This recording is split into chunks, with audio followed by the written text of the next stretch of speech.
So, at the current pace of how fast we are releasing videos, I realized one thing. We're going without a script. I mean, making videos without a script is the dream of every YouTuber, right? But lately, it just so happens to be that every time I blink, there is a new topic to talk about. Ah, I literally just finished Genshin, you can't do this to me again. You know what? Yeah, they can. Because at this point, Hoyoverse really earned my trust. So, why don't we talk about the best and I believe the most underappreciated part of Genshin.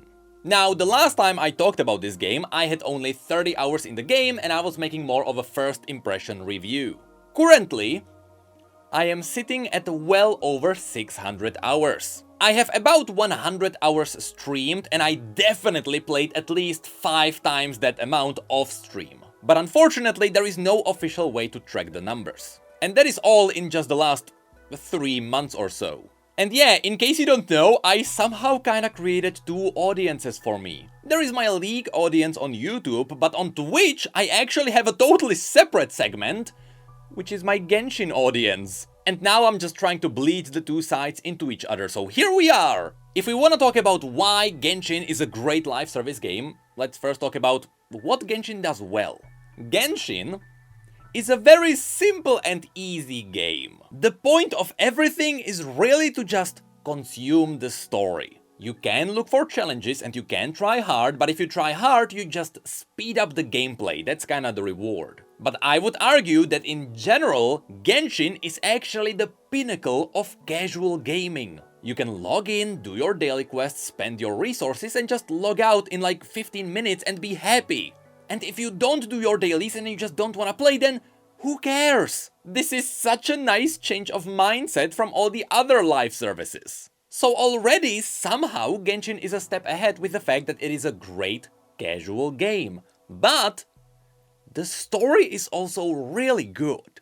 Now, I have to mention that while some of the latest stories that came out are some of the best narrative I have ever seen in any game, the early content definitely had some rough edges. Without spoiling anything for all the people who have never played Genshin, it's not that the story in the early patches would be bad.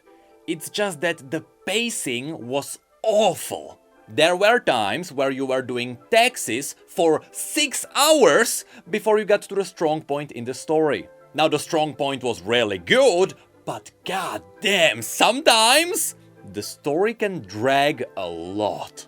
But thankfully they learned from their past mistakes and these days the stories are simply really good. And there is a good reason why Hoyoverse is focusing on good story first. Of course, in any video game, gameplay is king, and I can easily say that Genshin's combat is one of the best combat systems I have ever played. So when you then slap a good story on top of it, suddenly you have a world that feels alive. Over the years you can see how it is developing, and suddenly, with a good story behind the characters, you also start connecting with the characters. And keeping you engaged in this kind of stuff is really good for gacha games, because the more you like certain characters, the more likely you are to pull for them. So, in order to keep everyone hooked on the ever-developing world, Genshin gets a story update every month. Every month there is a major patch that adds in new story quests for major characters. On top of that, you usually also get an Archon quest, which pushes the main story forward. But also, roughly every 3 to 4 months, there is also a new sub-region, which usually gives you a new chunk of land to explore, but it also gives you new mechanics that help you explore that area. Again, I don't want to spoil much, but yes, nearly every region has a new way of exploration. And then, of course, roughly every year, there is a whole new region, which comes with bunch of new stories, new exploration, stuff like that.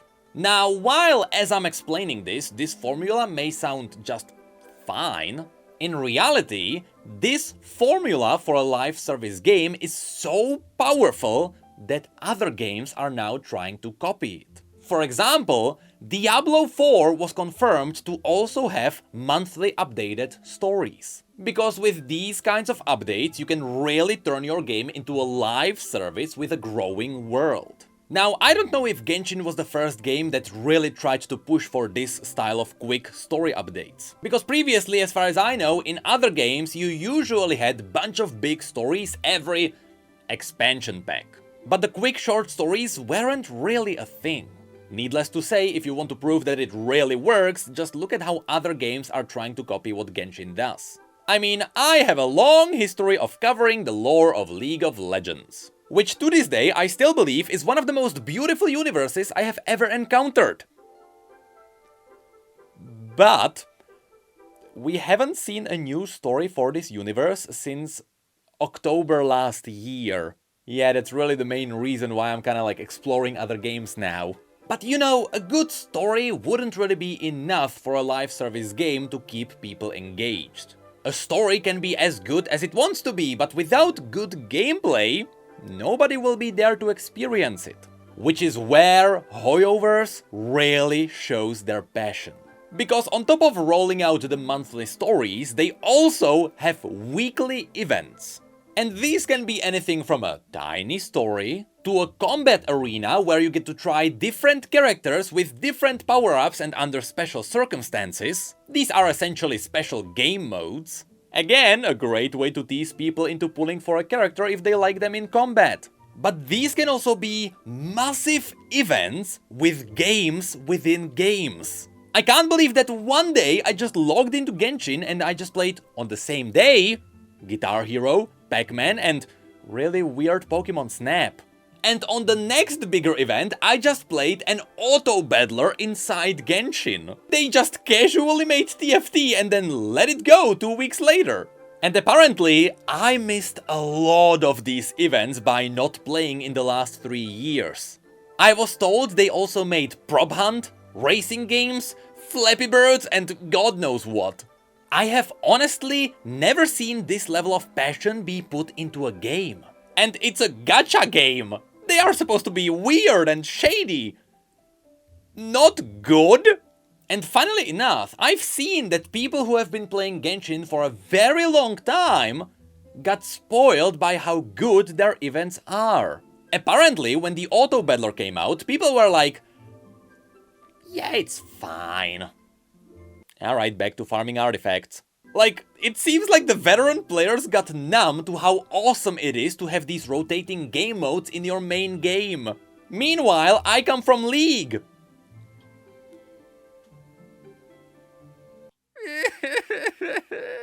Yes, the last time we got a game mode that wasn't a recycle of an old one was, I believe, 2 years ago. I know it's a bit unfair to compare League to Hoyoverse. And Riot is also currently struggling with people leaving after COVID took its toll. But you know what? Yeah, we can compare them. It seems like this is what happened to League for focusing on the competitive play for so long, while kinda ignoring their casual players who still make the majority of their players. And yeah, sometimes you need a little bit of a slap to pick yourself back up. I wish League would have the same live service updates that Genshin has. I genuinely wish for that. Actually, super quickly, there is one more thing that I almost forgot to mention. Even though Genshin has little to no real endgame, they have the Spiral Abyss, which is essentially a roguelike for your max level characters where you just go and kill some bosses. But every 2 weeks, they actually rotate all the enemies on all the endgame floors. And sometimes they introduce new enemies into this roguelike which you can't find anywhere else in the game. So even if you don't care about any of the minigames and you just wanna fight and you don't even care about the story, they still update that as well. So yeah, I just quickly wanted to mention that even without a real endgame, they are still updating the endgame. On top of that, Honkai Star Rail just released and I'm kinda happy to be there with the initial wave of new players. Because after learning what they can do, I definitely don't wanna miss out on what Hoyoverse can do. I missed a lot by not playing Genshin. And I don't want that to happen again. Some people laugh that I am currently on my gacha game story arc. So yeah. See you on the Astral Express, because there is a lot to talk about.